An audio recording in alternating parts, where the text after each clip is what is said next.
2022년 1월 12일 연중 제1주간 수요일 제1독서 사무엘기 상권 3장 1절에서 20절 사이의 말씀입니다.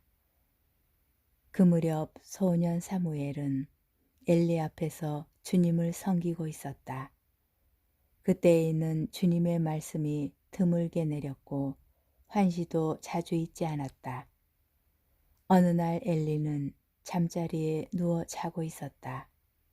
그는 이미 눈이 침침해지기 시작하여 잘 볼 수가 없었다.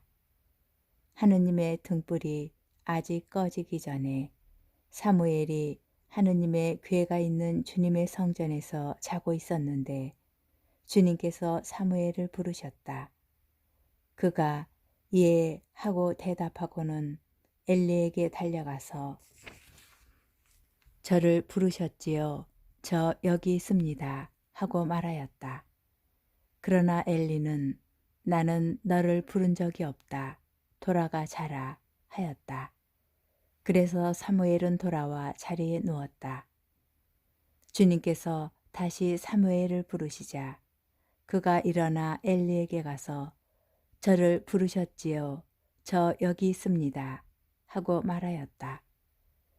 그러나 엘리는 내 아들아 나는 너를 부른 적이 없다. 돌아가 자라 하였다. 사무엘은 아직 주님을 알지 못하고 주님의 말씀이 사무엘에게 드러난 적이 없었던 것이다. 주님께서 세 번째로 다시 사무엘을 부르시자 그는 일어나 엘리에게 가서 저를 부르셨지요. 저 여기 있습니다. 하고 말하였다. 그제야 엘리는 주님께서 그 아이를 부르고 계시는 줄 알아차리고 사무엘에게 일렀다. 가서 자라. 누군가 다시 너를 부르거든 주님 말씀하십시오. 당신 종이 듣고 있습니다. 하고 대답하여라. 사무엘은 돌아와 잠자리에 누웠다. 주님께서 찾아와 서시어 아까처럼 사무엘아 사무엘아 하고 부르셨다. 사무엘은 말씀하십시오. 당신 종이 듣고 있습니다. 하고 말하였다. 사무엘이 자라는 동안 주님께서 그와 함께 계시어 그가 한 말은 한마디도 땅에 떨어지지 않게 하셨다.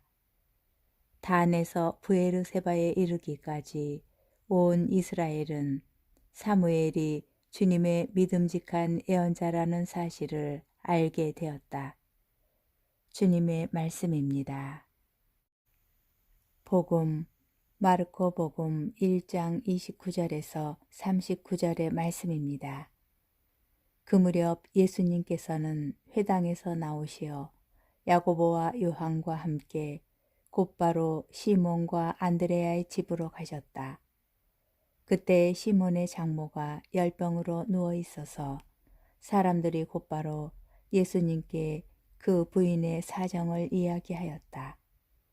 예수님께서 그 부인에게 다가가시어 손을 잡아 일으키시니 열이 가셨다.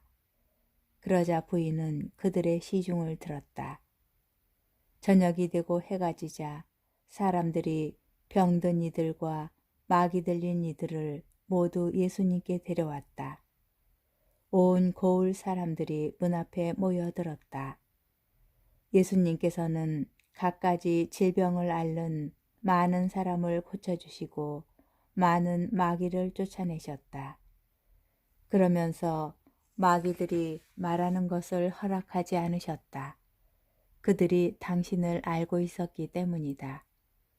다음 날 새벽 아직 캄캄할 때 예수님께서는 일어나 외딴 곳으로 나가시어 그곳에서 기도하셨다. 시몬과 그 일행이 예수님을 찾아 나섰다가 그분을 만나자 모두 스승님을 찾고 있습니다. 하고 말하였다. 예수님께서 그들에게 말씀하셨다. 다른 이웃 고을들을 찾아가자. 그곳에도 내가 복음을 선포해야 한다. 사실 나는 그 일을 하려고 떠나온 것이다. 그러고 나서 예수님께서는 온 갈릴레아를 다니시며 회당에서 복음을 선포하시고 마귀들을 쫓아내셨다. 주님의 말씀입니다. 오늘의 묵상, 카파르나움에서의 하루가 이어집니다. 새롭고 권위 있는 가르침으로 사람을 놀라게 하신 예수님께서 회당을 나와 시몬과 안드레아의 집으로 가십니다. 그곳에는 그분의 도움이 필요한 시몬의 장모가 있습니다. 어제 더러운 영이 들린 사람을 말씀으로 치유하신 예수님께서 오늘은 행위로 그를 치유하십니다. 그분께서 다가가시어 손을 잡아 일으키시니 열이 가신 것입니다. 치유받고 나서 곧바로 시중을 드는 그의 모습은 하느님께 받은 은혜가 이웃을 위한 봉사로 이어져야 함을 묵상하게 합니다. 저녁이 되고 해가 지자 안식일이 끝나고 사람들은 병든 이들과 마귀 들린 이들을 모두 데려옵니다. 그들을 낫게 하신 예수님께서는 다음날 새벽 아직 캄캄할 때 외딴 곳으로 가시어 기도하십니다. 이는 병자를 고쳐주고 마귀를 쫓아내는 능력이 어디에서 오는지를 보여줍니다. 그분의 능력은 하느님을 만남으로써 곧 하느님에게서 나옵니다. 예수님께서는 하느님을 만나는 때인 기도 안에서 새로운 결단을 내리십니다. 모든 이가 열광하며 당신을 찾는 그곳에 머무르시지 않고 다른 고을을 찾아 나서십니다. 온 백성에게 복음을 선포하는 것이 당신께서 오신 목적이며 하느님의 뜻이기 때문입니다. 이렇게 마르코 복음사가는 어제와 오늘 복음에 걸쳐 예수님의 모든 활동을 요약하며 소개합니다. 하루에, 그것도 안식일에 이렇게 많은 활동을 하셨다는 것은 복음 선포가 그만큼 급하고 중요하였음을 암시하는 듯합니다. 항해 여정을 기도로 시작하시고 기도로 마무리하시는 예수님의 모습을 기억합시다. 믿음은 하느님과 만나는 시간 안에서 커갑니다. 기도는 우리의 나약함과 부족함을 채워주고 우리의 분주한 일상을 이끌어주는 근원입니다. 기도는 노력입니다.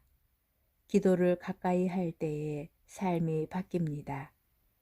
그래서 기도는 남는 시간에 하는 것이 아닙니다. 일상 속에서 희생하고 투쟁하며 기도를 위한 시간을 만들어야 합니다.